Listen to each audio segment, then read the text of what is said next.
No lizards. No aliens. No nonsense. This is Reality Bytes.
Welcome to Reality Bytes Radio on the 9th of July 2015, and for those at ucytv.tv, you'll be listening to this on Friday.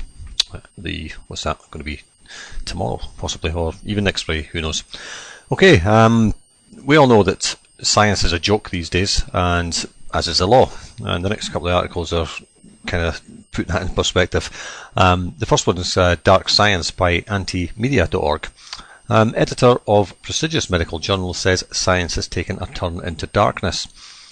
In the modern era of information, if it isn't necessarily uncommon to stumble across average folks who lack a formal education, it's not uncommon to stumble across average folks who lack a formal education in any scientific field discussing scientific data.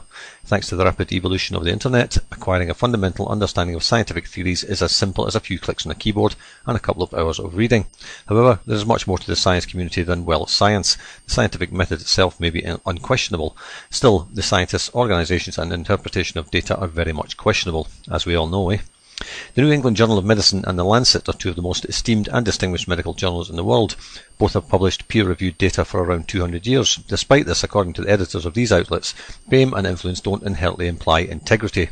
Well, we know that certainly in terms of the Lancet, who published Andrew Wakefield's work, and then after being heavily threatened, I guess, by Big Pharma that they would remove all their advertising, they retracted his work and then basically got him struck off as a doctor.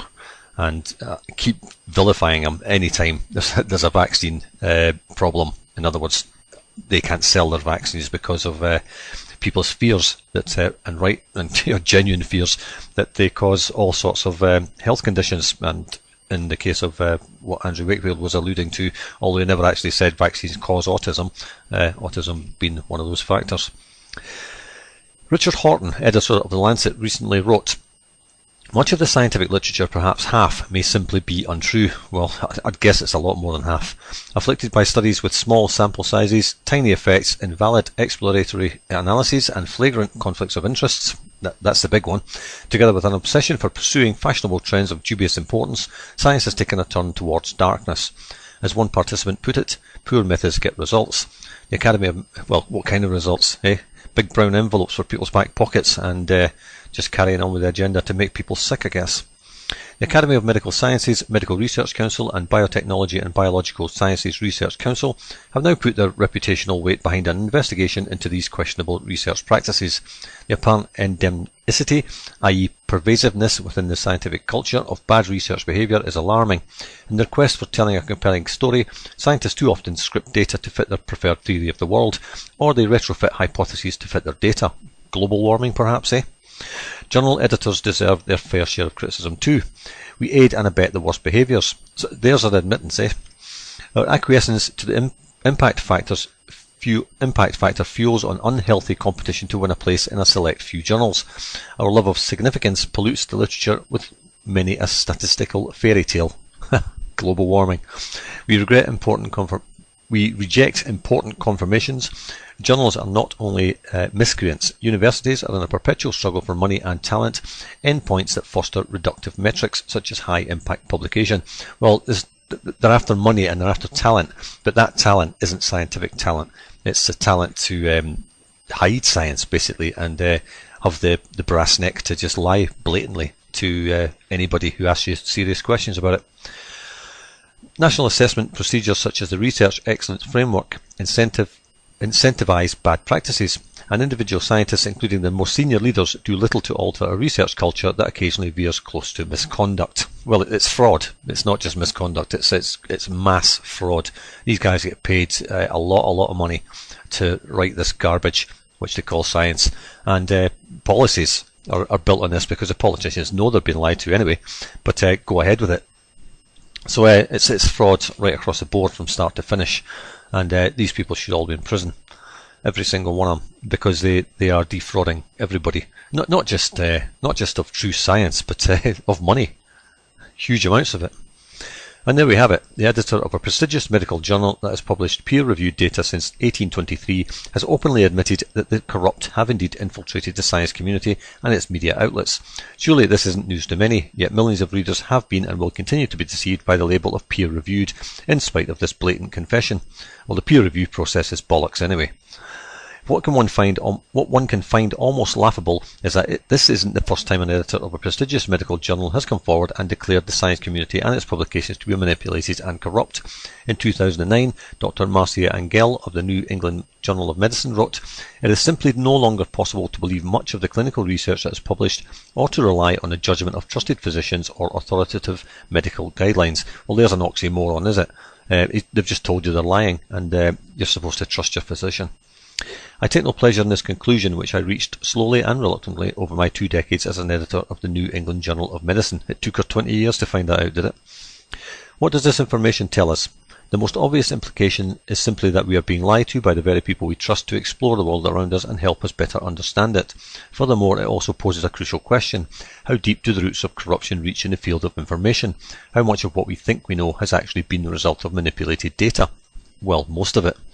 Can it be fixed? Richard Horton, editor of the medical journal Lancet, has this to say. Part of the problem is that no one is incentivized to be right. Instead, scientists are incentivized to be productive and innovative. Would a Hippocratic oath for science help? Well, it doesn't help for doctors, does it? I call it the hypocritical oath, because they've no interest in curing their patients. Their interest is in keeping them sick, so they get huge backhanders from Big Pharma for prescribing their drugs. Certainly don't add more layers of research and red tape.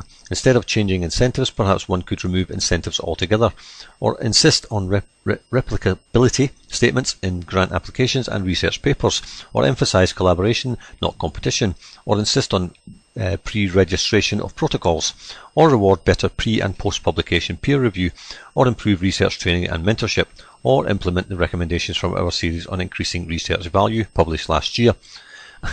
They've already admitted they lie, so why would you use their recommendations? One of the most convincing proposals came from outside the biomedical community. Tony Wiedberg is a professor of particle physics at Oxford. Following several high-profile errors, the particle physics community now invests great effort into intensive checking and rechecking of data prior to publication. If by filtering results through independent working groups, physicists are encouraged to criticise, good criticism is rewarded. The goal is a reliable result, and the incentives for scientists are aligned around this goal. Well, many people have tried to do independent studies on whether it be drugs or GM crops or anything, but governments pass laws to stop that happening.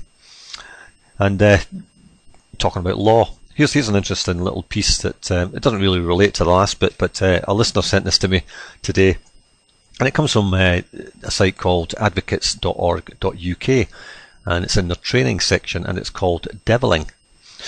Deviling, this is what people have to do to become an advocate, a lawyer. Deviling, as a period of pupillage or training to become an advocate is generally known, lasts between 8 and 9 months and comprises a mix of skills, training courses and time spent working with a devil master. The compulsory skills training courses, which are described in more detail in the following pages, are spread across the deviling period and last for about 9 weeks in total.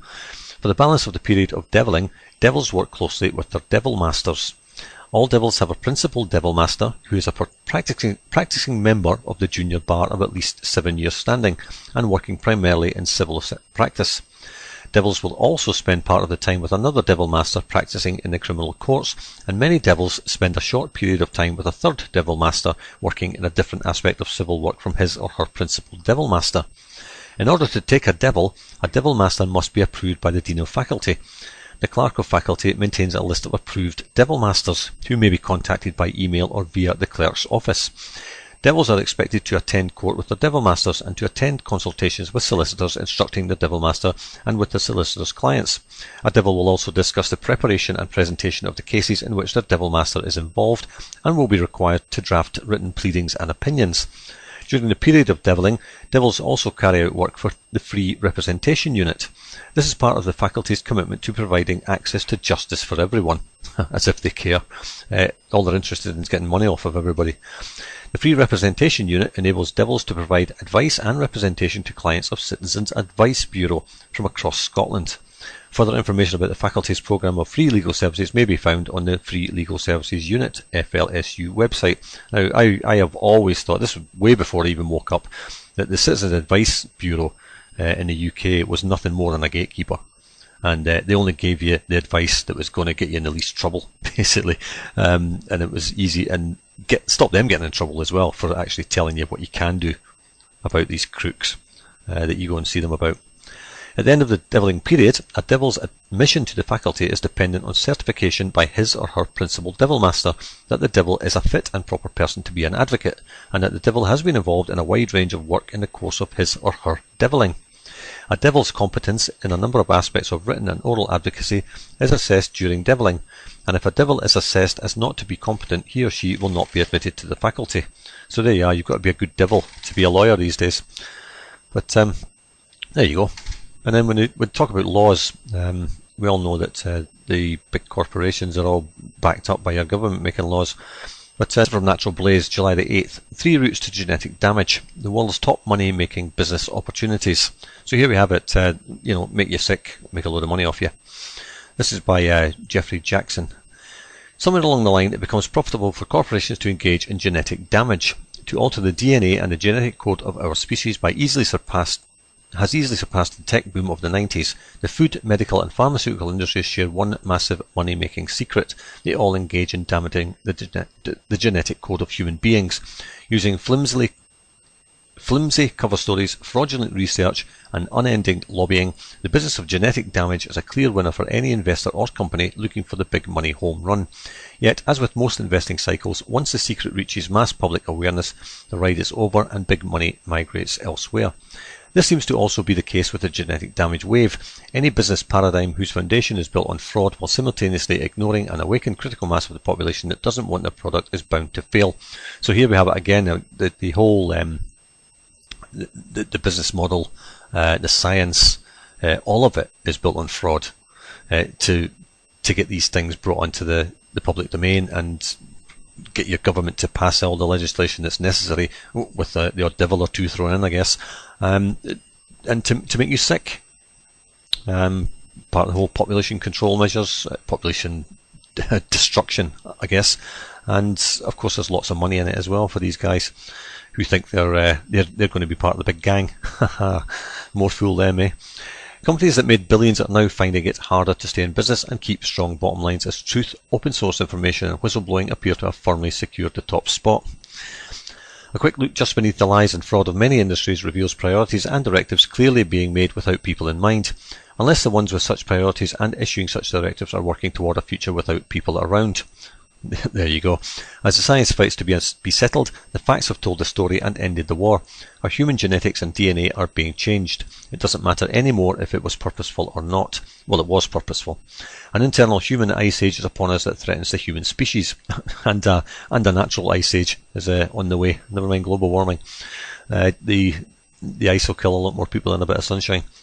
The good news is that we have complete control to end it and reverse the damage. The commercial imperative supersedes that of the survival of the species. Dr. Andrew Wakefield, speaking at Autism 1 2015, genetically modified food genetically modifies you, and you, or DNA, is a receiver and transmitter. This means that it takes in information from the environment in countless ways and forms. It uses that information to then transmit instructions to our body. When the information is bad, the instructions are bad, and when the instructions are bad, our body suffers illness and imbalances on a grand scale. This is the settled science that Monsanto, Dow, Syngenta and other biotech food corporations hope you won't question and research. Not only have the studies proven genetically modified food and its associated pesticides and herbicides cause human illness on a mass scale, the world is seeing the findings repeated daily in our communities. Vaccines. Sorry kids, it's just business, according to a Merck whistleblower. Vaccines have the largest profit margin for pharmaceutical industries. What happens when a handful of senators run by pharmaceutical lobbyists are able to pass laws forcing these products on all children? Well, I guess the laws being passed have been put forward by devils, so what would you expect? Massive bottom line growth and monopoly for the vaccine manufacturers. According to the vaccine inserts, they have not been tested for mutagenic properties, and they've never been tested on pregnant women either, and fetuses or anybody generally. Unfortunately, the individual vaccine adjuvants have been tested and do cause genetic changes. Putting together the data, investigative journalist John Rappaport concluded in his recent article entitled Mandatory Vaccination, California is Mandating Genetic Damage, the following stated: "This is where vaccination has been going since its inception, and this is where it's going in the future, the restructuring of human DNA, under conditions sufficiently random to rule out any reliable predictions of the outcome. Radio frequency emissions, an invisible epidemic. Radio frequency radiation, RF, are visible waves emitted from smartphones, cell towers, smart meters, Wi-Fi and other devices. RF radiation is classified by the International Agency for Research on Cancer as possibly carcinogenic to humans.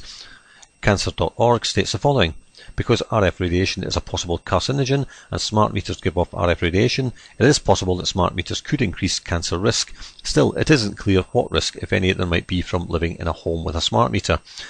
A 2014 study published in the journal Oxidants and Antioxidants in Medical Science titled Low Intensity Radio Frequency Radiation, a new oxidant for living cells, continues to confirm to the public the risks of RF radiation. The study warns that low intensity RF radiation could lead to mutagenic effects through expressive oxidative damage of DNA. The peer-reviewed study found that 92% of the studies assessed by the authors confirmed that cellular damage was happening when there was low RF human exposure. Despite warnings from our ears by a large population of the medical community, cell phones and cell towers have been allowed to essentially operate at levels known to damage human DNA. It was only after the realization of an industry-ending wave of lawsuits headed towards smartphone manufacturers that warnings were inserted in the phone's legal warnings. There are many other factors that are contributing to this wave of genetic damage. All appear to act synergistically for a greater effect. The above list of contributors is by no means a complete and exhaustive list. And it isn't. I mean, we talk about all these things working together synergistically. What about the chemtrails? What about HARP? What about all other forms of radiation that you're exposed to? Your mobile phone, your TV, if you've got one. Your computer, sitting in front of your computer gives off radiation. But nothing's ever mentioned about what it does to you. So, we know that the big corporations, the politicians backing them up, passing the laws for them, being their lackeys, the legal companies behind all this, they all know exactly what they're doing because they're all working together and they know the damage they're causing. They are killing you and they know it. But it's not just corporations, although the United Nations is a corporation generally.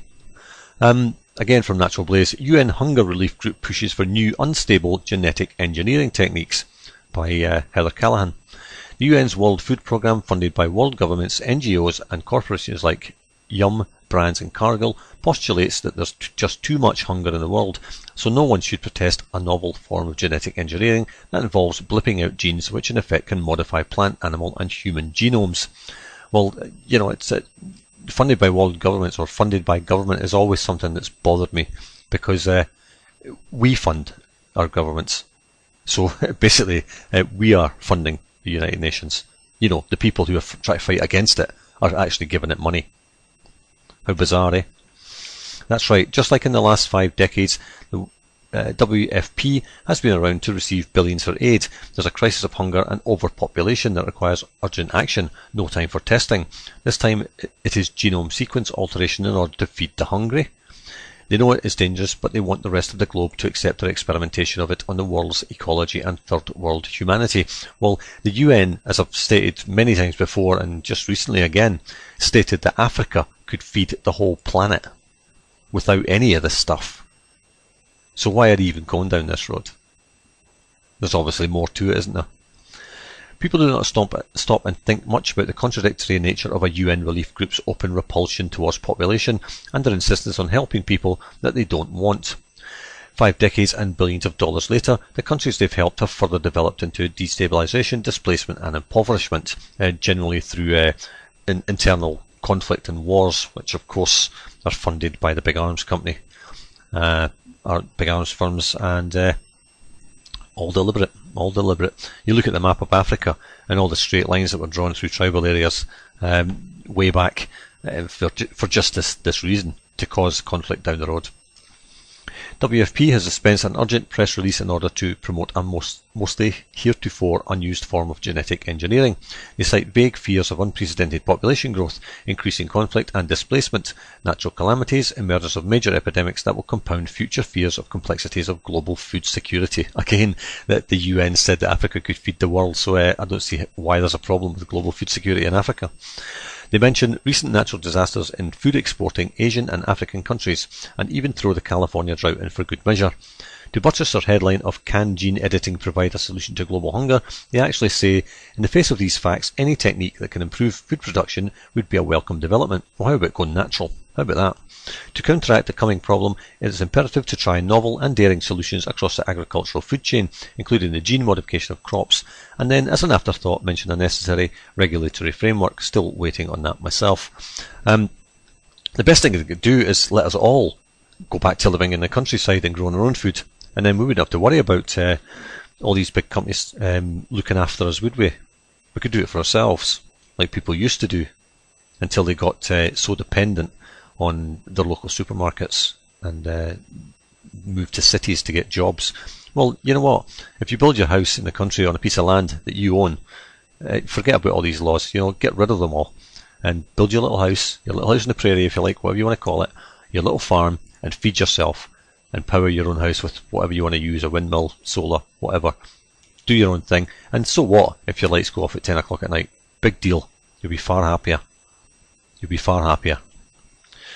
And you won't need money either. But novel and daring is the part they push the most. How does gene editing work? Conventionally, the production of genetically modified organisms involves inserting desired foreign genes into the genome of a plant or animal. But a different technique known as gene editing modifies plant as well as animal and human genomes without the introduction of foreign genetic materials. So they're just messing about your DNA. Gene editing uses biological catalysts called transcription activator-like effector nucleases, talons, that can be engineered to bind to any DNA sequence. Scientists can introduce these enzymes into living cells where they cut out unwanted pieces of DNA, in effect editing the genome. This technique, known as TALEN-mediated genome engineering, is also referred to as genome editing with engineered nucleases. Don't want some pesky form of DNA? Just cut it out and edit the entire genome. No worries there. That'll feed the world, right? Isn't that what we were told in the 1990s when it was equally urgent to accept the plant injections of foreign DNA through GMOs? But how novel can it really be when regulatory agencies seemingly ushered its use? Genome editing is not a new idea. It has been used to create gene edits in human stem cells as well as in worms, fish, mice and cattle, with varying degrees of success. In the laboratory, talents have also been used to successfully correct the genetic error underlying diseases such as sickle cell anemia. In crop science, gene editing has been used to make Selectus less sugary potato, as well as a soybean containing high levels of omega-3. The first commercial application of this technology in a plant for human consumption was approved this spring when the US company Cibus announced an edited version of canola. The new canola plant is designed to grow well even when farmers apply particular herbicides that are used to control glyphosate-resistant weeds. Now there is talk of using this technique to manipulate photosynthesis to produce more food. Researchers at the International Rice Research Institute in the Philippines have engineered rice plants to extract energy from sunlight far more efficiently than they do now. On a side note, the omega-3 soybean oil was not what it was cracked up to be, and Filipinos did not want the golden rice fields. The press release lauded the newly approved GE potatoes, but as GMO expert Jeffrey Smith pointed out, there is legitimate concern for hundreds of human genes simply being turned off, and no one knows the long-term consequences. Even this threatening, cheery endorsement cannot deny the threat of something going terribly wrong. They have no idea what this stuff's going to do 50 years from now. They have no idea. And they're just releasing it into the world. And a lot of these people, as I said with the last crowd, the lawyers and everything, and the politicians that think they're part of the gang, the people doing this kind of work ain't going to be around any more than we are when this all hits the fan, as it were.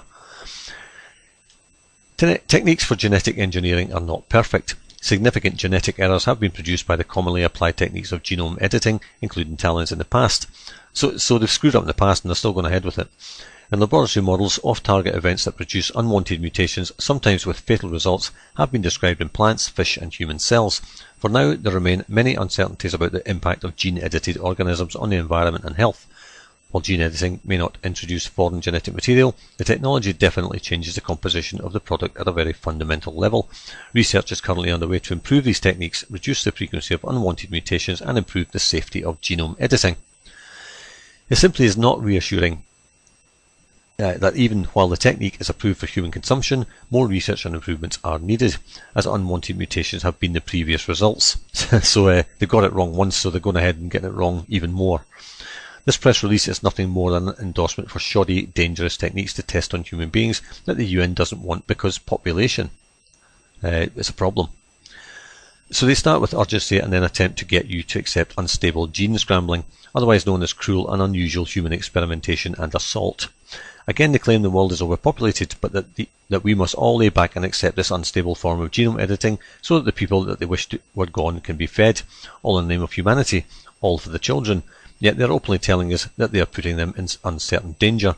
And, well, they also tell us there's too many of them, of course, don't they? Then they say, despite biotech company Syngenta offering the license to grow golden rice free of charge for humanitarian use, its approval has been stalled in most settings. None of these big companies give anything away for nothing. There's always a reason for it. But it's free for humanitarian use. It's funny how that same concept does not apply when a US individual wants to feed the hungry homeless. Exactly. Instead of buying and parroting industry lines about apocalyptic urgency so that sponsored upper echelon scientists can use the world, ecology and human race as their own personal genetic playground, it's really time to level an index finger at them, reminding them that with all their billions over the decades, their miraculous solutions, which are actually tests, have led to more human suffering. Well, all their solutions have been packs of lies anyway, as I just mentioned right at the start of the show. Case in point, when the Philippines people rejected the Gates Rockefeller-funded IRRA aid, the organisation wouldn't leave. They force it because it's never about helping them, especially if it involves a GE testing ground. It isn't possible to both wish for eradication of people and legitimately help them at the same time, at least not without contempt or some ulterior motive. There's nothing humanitarian about this reckless push. Well, I've said it many times before. Bill Gates will get on TV and start talking about polio vaccines, free polio vaccines for Africa, because he wants to save them all. Yeah? But he wants to wipe out 95% of the population with his crap global warming theories. You know. Yeah, and his father started Planned Parenthood. And as far as I'm still aware, more black babies in America are aborted than are born. So on the one hand, he says he wants to save black babies in Africa, but he wants to kill them in America. What a psycho, eh? But talking about vaccines, this is global research. It's back in June the 15th. Drug companies donated millions to California lawmakers prior to forced vaccination bill. So there you go. The drug companies giving it to the devils at the California Lawmakers Institute, I guess. Should we not have the right to choose? 1 in 50 children are now autistic. No, you didn't read that wrong. Despite the fact that a CDC whistleblower recently came forward admitting that the government agency obfuscated evidence linking vaccines to autistic behaviour, California lawmakers passed a mandatory vaccine bill, SB 277, which removes parental exemptions, making it so parents couldn't refuse or delay vaccines. Even more damning evidence has surfaced proving that Big Pharma had their hands in the creation of the bill. The Sacramento Bee is reporting that state lawmakers behind Bill SB 277 have ties to the makers of vaccines. Pharmaceutical companies and their trade groups gave current members of the legislature more than $2 million. 9 of the top 20 recipients of these funds are either members of the Senate Health Committee or leaders who could influence the outcome of the bill as well as push it through to law. One senator in particular is also a doctor, Richard Pan, who received more than $95,000 in campaign cash. He also just happens to be the man who wrote the bill and took a lot of bills for it. As if that weren't bad enough, Big Pharma also donated more than $500,000 to outside campaign spending groups that helped some of those top 9 individuals be elected to their current legislative positions. Furthermore, pharmaceutical companies contributed nearly $3 million in additional cash to the 2013 to 2014 legislative session lobbying. Among those representatives, the State Pharmacist Board and other agencies who could also sway the outcome of SB 277 for mandatory vaccines. Dr. or Senator Pan, whichever title you choose, is an industry insider with far-reaching influence. He has been a teaching faculty member at UC Davis Children's Hospital and served many organisations which determine medical funding. While he has flip-flopped on the vaccine issue in the past, previously introducing a bill which would have required parents to get their doctor's approval to refuse a vaccine for their child, he recently said that the Disney measles episode, argued by some to be a false flag, was reason enough to promote forced vaccinations for public health. Thousands of people are now calling for the resignation of Dr. Pan for obvious conflict of interest and a recall of the bill, which caused massive protests in California before legislators voted it into law. So see, it doesn't matter what you want, it doesn't matter what the public want. It only matters what the lawmakers and the politicians and the doctors want, who are all getting big backhanders. I bet they don't vaccinate their children. I bet they don't. A petition has also been started with the same intent. We call on California State Senator Dr. Richard Pan to resign from his position due to his vested interest in profiting from Merck, GlaxoSmithKline and literally dozens of pharmaceutical companies and the conflict of interest this causes. Well, they need to stop the forced vaccinations. Never mind petitions to get this guy to resign. Somebody should just take him up a back alley somewhere and be done with it. That'd be justice, you know. He wants to kill your children. Well, you know, he deserves what he gets. Massive protests in California against SB 277. The petition was already delivered on June 9th and had gained 9,000 signatures in just days of its posting. A Voice for Choice stated, "To the Honourable Governor and Legislature of the State of California." Well, none of them are honourable. I wouldn't even use that in the title. "We, the undersigned people of California, are writing in regards to the unquestionably unconstitutional Senate Bills 277 and 792 and Assembly Bill 1117. It shocks the conscience to consider that there are senators and assembly members who deem it within their province to utterly alienate fundamental rights that all of the members of the California legislature swore to uphold. A vote in contravention of the knowledge that SB 277, SB 792 and AB 1117 are clearly incomprehensible under both the United States and California constitutional laws, and in cognizance of the fact that despite the fact that vaccines cause demonstrable injuries, and yet under California law doctors and manufacturers remain completely immune from liability, is an attestation to the fact that you are mandating a medical procedure for all children as well as for adults working as preschool and childcare workers without even a glimmer of choice. If you feel comfortable making that decision, knowing full well the potential ramifications of such a vote, then we see no reason why you would not agree to be held personally responsible. both morally and financially, should any subsequent vaccine injuries or deaths occur. We are strongly opposed to SB 277, SB 792 and AB 1117 and demand that you vote against these bills. Well, I'll tell you, any doctor that gives somebody a vaccine without their consent and damages that person, that doctor should be sued for every penny he has. Not his institution, not his hospital, but him personally, and take everything off the ficker. Everything. America is a constitutional republic, and the supreme law of the republic guarantees under Article 4, Section 4, a republican form of government for every state. In the best interest of the people, businesses and industries of California, and to protect them from economic devastation and bodily harm, the government of California will vote no on SB 277, SB 792 and AB 1117. These bills violate the US Constitution, in particular the 1st, 5th and 14th Amendments, and the California Constitution, in particular Article 9, as well as the California Education Code, by which all children are to be offered a free public education. There is no compelling state interest to deny children in California the right to a public education, and according to the California Department of Public Health, vaccination coverage in California is at or near all-time high levels. The document continues to outline how California legislators are going against constitutional law. You can read it in its entirety here. There's a link to avoiceforchoice.org.petition or /petition. Well, they are going to deny children a public education, but so what? What's a public education, eh? What good's that going to do you? It'll get you a public job where you can just be a gopher for big business.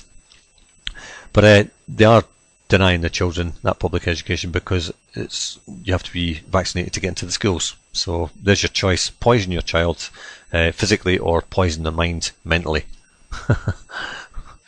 Neither's a choice, is it? Do neither. Homeschool. That's it. Don't vaccinate and homeschool. But India, at least somebody seems to be doing something. This is the Mail Online back in January.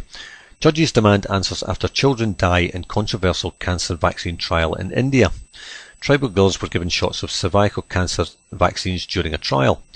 Children were given Merck's Gardasil and Cervarix vaccines. Petitioners also asked judges to investigate trials of the new drug Gardasil 9. The drug has allegedly caused side effects in children as young as 9. There you go. Investigation claims children were used as unwitting human guinea pigs. Well, all children are being used as guinea pigs right across the world for this crap. Supreme Court has given the government 1 month to provide the answers. Judges in India's Supreme Court have demanded answers after children died during a controversial cervical cancer vaccine trial. Young tribal girls received shots of pharmaceutical company Merck's Gardasil vaccine and Cervarix, manufactured by GlaxoSmithKline. The vaccines are given to girls as young as 9 in many countries, including the UK and the US, to protect against the human papillomavirus, one of the major causes of cervical cancer. But the Indian court yesterday heard a challenge by campaigners who claim the study, funded by, hey, guess who, the Bill and Melinda Gates Foundation, failed to obtain the informed consent of the children or their parents. They say that a study carried out for the foundation by a US organisation was in fact an illegal drugs trial, so they didn't even tell them what they were doing. There's the humanitarianism for you. The petitioners have also asked judges to look into the way trials were conducted into Merck's new cervical cancer vaccine Gardasil 9. A Mail Online investigation published earlier this month uncovered claims that children as young as 9 suffered side effects after being used as unwitting human guinea pigs for the new drug. Gardasil 9, which is expected to be worth £1.2 billion a year, that's about $1.5 billion, $1.6 billion a year, every year, has already been approved for use in the US and could be available in the UK later in the year. At a hearing of India's Supreme Court in Delhi yesterday, judges expressed frustration that the country's government had failed to provide answers to what had happened during the earlier trials of the original Gardasil and Cervarix. That's because they're all in on it. They gave the government £1.2 million a year goes a long way when you're having to bribe governments, especially in India. They gave the government a month to explain what action had been taken to investigate and what efforts had been made to obtain the consent of those taking part in the trials. They wanted to know whether there had been any follow-up or monitoring of the girls to see whether they had suffered adverse health consequences. And the judges also ordered the government to produce an opinion on the issue of liability and compensation. Lawyers for the campaigners who brought the case said they were pleased with the fact that for the first time liability and compensation for the victims had come up in court. Well, maybe these lawyers aren't devils after all. It's a very encouraging development that the judges are now discussing accountability, and not just accountability but also compensation. So the tone of the hearing today was very positive for us, because it's clear from all the parties, including from government reports, that there were at best serious irregularities and at worst gross violations of fundamental human rights, said Kerry McBroom, one of the lawyers. An investigation by an Indian parliamentary... Well, it's murder. It's not a violation of human rights, it's murder. At worst. But grievous bodily harm at best. An investigation by an Indian parliamentary committee had previously concluded that the trials amounted to a serious breach of trust and medical ethics, amounting to child abuse and a clear-cut violation of the human rights of these children and adolescents. The committee's report said it had been established that clinical trials of the vaccines had been carried out under the pretext of an observation demonstration project, in violation of all laws and regulations laid down by the government for such trials. But the government approved it, eh? So somebody in the government needs to be arrested, don't they? The person who put his signature on that piece of paper allowing this to happen, knowing it was against his own government's laws. The group accused of carrying out the trial under the pretext of carrying out an academic study said it is strongly disagreed with the findings, conclusions and tone of the release report and its disregard of the evidence and facts. Well, of course they would. In court yesterday, a bench of judges headed by Justice Deepak Misra criticised the Indian government for failing to act on the committee's report. It should be the concern of the government that health of people is preserved, they said. So, but they don't care about the health of the people. As anybody that's been to India will know. I've been there myself, and I've seen the disgusting places these poor people have to live in. Their caste system, it's truly disgusting. Don't leave the matter to court. It is for the government to find out a way. If Parliamentary Committee has done something, then it is obligatory for the Executive Government to take action on this report. File an affidavit stating protocol to be followed by getting consent of people to undergo trial and the process to find out what is the effect of vaccination and whose liability is it to pay compensation. Merck and GlaxoSmithKline have both been ordered to respond to the allegations made by campaigners. Yesterday's hearing was told that Merck had provided a 6-volume document amounting to around 2,000 pages of evidence, but that GSK had so far failed to respond. Well, I mean, who's going to read 2,000 pages? You know, did they damage children or didn't they? You know, did they get permission? How many pages does that take? Both companies have denied any wrongdoing. Well, of course. In court yesterday, the judges also heard from lawyers for PATH, the US-based group that organised the study. Path to where? The road to nowhere for most of these children, I guess.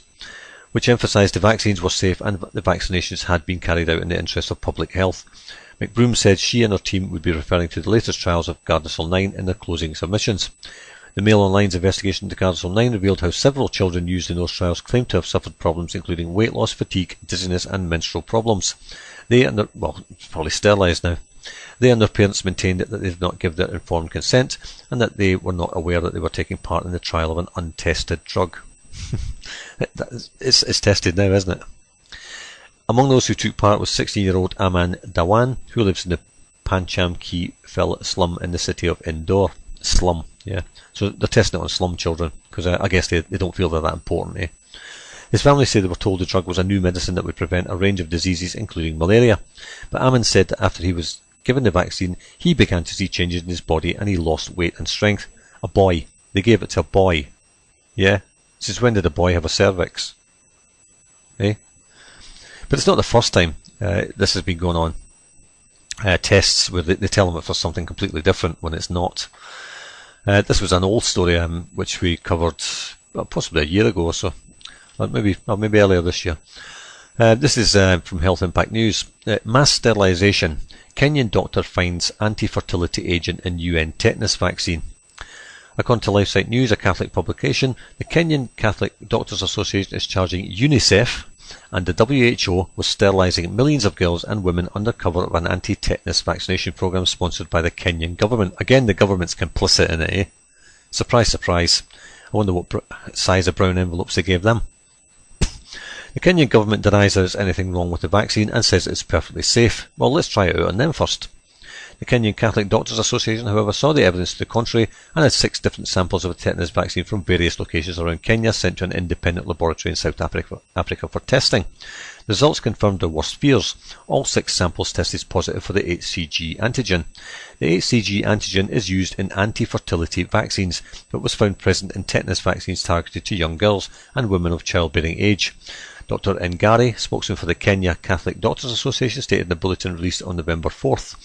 This proved right our worst fears, that this WHO campaign is not about eradicating neonatal tetanus, but a well-coordinated, forceful population control mass sterilisation exercise using a proven fertility regulating vaccine. This evidence was presented to the Ministry of Health before the 3rd round of immunisation, but was ignored. Dr. Ngari brought up several points about the mass tetanus vaccination programme in Kenya that caused the Catholic doctors to become suspicious.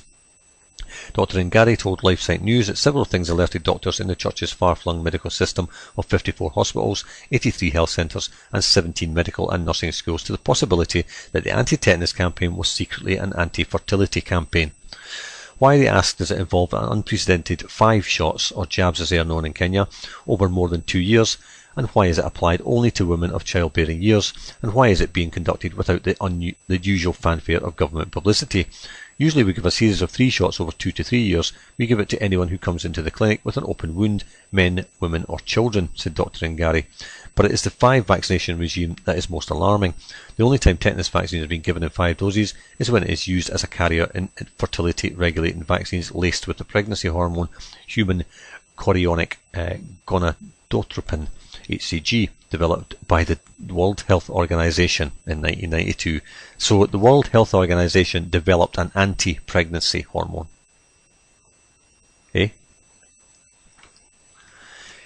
UNICEF, a history of taking advantage of disasters to max vaccinate. It should be noted that UNICEF and the WHO distribute these vaccines for free. Of course, it's free, it must be good, right? And that there are financial incentives for the Kenyan government to participate in these programs. When funds from the UN are not enough to purchase yearly allotments of vaccines, an organisation started and funded by the Bill and Melinda Gates Foundation, Gavi, provides extra funding for many of these vaccination programs in poor countries. Also, there was no outbreak of tetanus in Kenya, only perceived threat of tetanus due to local flood conditions. These local disasters are a common reason UNICEF goes into poorer countries with free vaccines to begin mass vaccination programs, or experimentation I would suggest. Health Impact News reported last year that UNICEF began a similar mass vaccination program with 500,000 doses of live oral polio vaccine in the Philippines after a super typhoon devastated Tacloban and surrounding areas.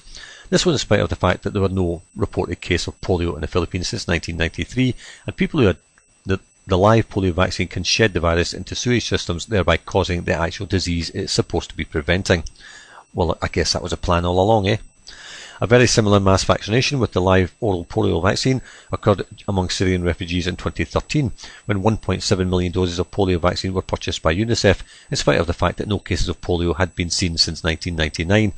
After mass vaccination program started, cases of polio began to reappear in Syria. It seems quite apparent that UNICEF and the WHO use these local disasters to mass vaccinate people, mainly children and young women. Massive education and propaganda efforts are also necessary to convince the local populations that they need these vaccines. Here is a video UNICEF produced for the tetanus vaccine in Kenya, and you can see the video on the LifeSite News website. Notice how they use school teachers and local doctors to do the educating, even though the vaccines are produced by Western countries. At least in Kenya, Catholic doctors are acting and taking a stand against what they see as an involuntary mass sterilisation campaign designed to control the population of Africans. Canadian physician Dr. Andrew Molden provided clear scientific evidence to prove that every dose of vaccine given to a child or an adult produces harm. The truth that he uncovered was rejected by the conventional medical system and the pharmaceutical industry. Of course it would be. Nevertheless, his warning and his message to America remains as a solid legacy of the man who stood up against Big Pharma and their program to vaccinate every person on the earth. Dr. Molden died unexpectedly in November of 2013 at age 49. Because of the strong opposition from Big Pharma concerning Dr. Molden's research, we became concerned that the name of this brilliant researcher and his life's work had recently been deleted from the internet. His reputation was being disparaged and his message of warning and hope was being distorted and buried without a tombstone. This book summarises his teaching and a must-read for everyone who wants to learn the other side of the vaccine debate that the mainstream media routinely censors. So there's a doctor just unexpectedly dies at age 49, And I mentioned last week the 3 doctors in Florida who died mysteriously, and now it turns out that the last one, the female doctor, was killed with a hammer. Nothing suspicious there, is there? But there's more of them missing now. Again, from Natural Blaze on July the 6th, 2 more doctors go missing after 3 found dead in 2 weeks. The past 2 weeks I've reported on 3 alternative doctors, 2 MDs and 1 DC PhD, who were found dead in less than 2 weeks. It was with heavy heart as I knew a few of the doctors and have many mutual friends with all 3. The only update on the third one, Dr. Teresa Sievers MD, is that they have absolutely no suspects in mind, and her husband and kids were out of state in Connecticut at a family reunion that she left early to get home to see patients. Now, in just a few days, we have 2 more doctors missing. The first is Dr. Fitzpatrick MD of North Dakota, who went missing in or around July 3rd. NBC is reporting on his disappearance. Little else is known at this time. Initially it was reported that he was a DO, but now we see that's another Patrick Fitzpatrick in the area. This doctor specialises ophthalmology and is an MD. For all accounts, it appears he practiced in North Dakota but was found missing in neighbouring Montana. From an NBC article about doctors gone missing, the Gallatin County Sheriff's Search and Rescue Team is currently searching for a 74-year-old North Dakota doctor. The vehicle and trailer of Bismarck resident Dr. Patrick J. Fitzpatrick were found abandoned next to a pea field Saturday south of Willow Creek near Three Forks, sheriff officials said in a press release. Officials believe Fitzpatrick could have abandoned his vehicle as early as Friday. He is described as 6 feet tall and over 220 pounds. He has white hair and a goatee and speaks with an Irish accent. The second missing doctor's story is just as mysterious. His name is Dr. Jeffrey Whiteside, MD, pulmonologist and sleep doctor of Wisconsin, and hasn't been seen since June 29th, when he was with his family on an outing and just walked away. Dr. Whiteside is a physician in the Fox Valley area and lives in Grand Chute, Wisconsin. He has a boat slip and a vacation cabin in Ephraim. Dr. Whiteside was with family on the 29th of June 2015 at the boat slip in Ephraim when he walked away. He is believed to be on foot and still in the northern Door County area to the best of our knowledge. His family and office have not heard from him since and are very concerned about his well-being. The Door County Sheriff's Department was notified that Dr. Whiteside was missing on the 1st of July at 9:06 a.m. The Door County Sheriff's Department, along with Ephraim Fire Department volunteers and others, continue to look for Dr. Whiteside, and search efforts are concentrated in the Ephraim area. The Door County Sheriff's Department asks for public's assistance in finding Dr. Whiteside. Now, we cannot speculate as to how alternative these 2 doctors were, if at all. There have been people posting on social media that one of them were, but we cannot confirm that at the time. We hope they are found soon alive and well, but please call if you have any information as to the mysterious disappearance of either one. Again, a guy just abandons his car apparently and disappears, and another guy just walks away from his family and disappears completely. How does that happen? Not to throw a monkey wrench in the mix, but the same day Dr. Bradstreet's body was found in the southeast US, 3 bodies of 3 doctors were found in Mexico. They were travelling to the state capital to do paperwork. Here's a bit of info on those 3 doctors found, which are different than the 3 doctors found at the beginning of the article. If we count these 2, that would mean 6 doctors found dead within 2 weeks and 2 more currently missing. That's just in the US and Mexico. From the article on the doctors found in Mexico. Prosecutors say 4 bodies discovered June 19th in the southern Mexico state of Guerrero are those of 3 doctors and a lawyer who had been reported missing earlier in the month. Guerrero state prosecutors said Sunday that DNA tests had matched the bodies to relatives of the missing men. The men had vanished when they were on a trip to the state capital to do some paperwork. Their decomposed bodies were later found in the back of a pickup truck on a rural road outside of the state capital of Chilpancingo. The missing men's families have said they don't believe the bodies are those of their relatives. State prosecutors have said they are also awaiting test results from federal labs to help rule out doubts. I have no idea if these 2 doctors were alternative, holistic, or any info of them at all at this time. I'll keep reporting on all missing doctors, and again, our hearts go out to all the families of the doctors who were found dead. We hope to get to the bottom of it on each of these cases. I have been with a well-known, outspoken holistic physician for 6 years. I have been a well-known, outspoken holistic physician for 6 years or so. Of course, this worries me, and I am concerned for all involved. As for the 2 missing doctors, we hope they are found alive and well very soon. So there you go, more doctors going missing, eh? But we talked about the lobbyists earlier on, and this is in the UK now.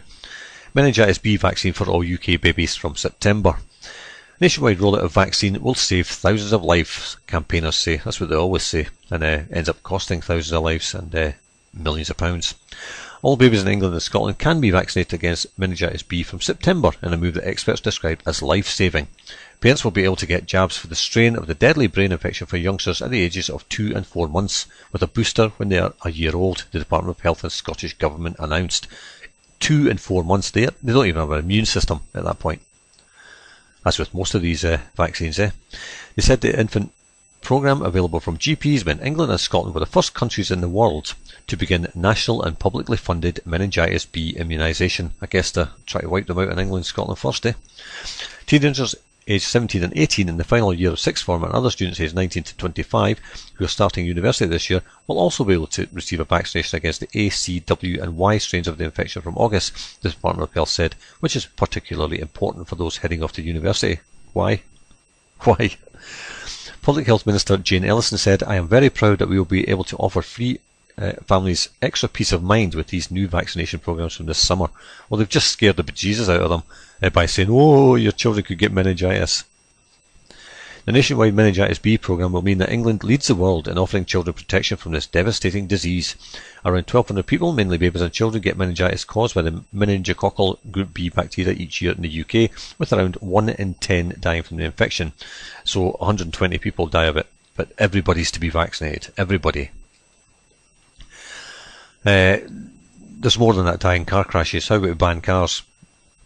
How about we ban cigarettes? How about we ban alcohol? A lot more people die of those than ever will from meningitis. Health Secretary Jeremy Hunt announced a plan to roll out vaccinations in March after the government reached a deal with drug maker GlaxoSmithKline. A deal, eh? That's after lobbyists got involved, I guess. The decision followed controversy over the Bexsero meningitis B vaccine after it emerged it was still not available to children despite being recommended by health advisors a year previously. Scottish Health Secretary Shona Robeson said these two new vaccination programmes will offer families in Scotland extra peace of mind. We are delighted to be one of the first countries in the world to introduce a nationwide meningitis B vaccination programme to help tackle the effects of this disease, which can be devastating for children and their families. Well, the vaccine probably will be. Ministers in the devolved governments of Wales and Northern Ireland said at the time they were also taking steps to have the meningitis B vaccination introduced. Next spring we'll also see it started in schools, where it will replace the meningitis C only vaccination currently given in years 9 and 10. Sue Davy, Chief Executive of the Meningitis Now charity, said, we are delighted that yet another milestone in the journey to introduce these vaccines and protect our newborn babies and young from this devastation meningitis causes has been reached. These measures will start to save lives straight away and for years to come. Meningitis Research Foundation Chief Executive Christopher Head added, we are delighted that meningitis B is to be introduced as Meningitis Research Foundation has been working for many years on a meningitis B vaccine supporting vital research into its development and testing and campaigning for its introduction. We are also happy that our meningococcal genome library has played an important part in the decision to introduce a ACWY vaccine for 17 and 18 year olds. So here we are back to genes again. And just in case any boy does grow a cervix, they're pushing HPV vaccine as well. The human papillomavirus HPV vaccine, which protects against genital warts and certain cancers, is currently only given to girls. Now the government is being lobbied to provide it for boys too. They're being lobbied by who? The big pharma companies, of course. Because hey, there's money in that, isn't there? Why just sterilise half the population? Eh? May as well sterilise everybody and make a lot of money doing it. Since 2008, girls in the UK have been given a vaccination for the human papillomavirus, which protects them not only from genital warts but also cervical and throat cancers.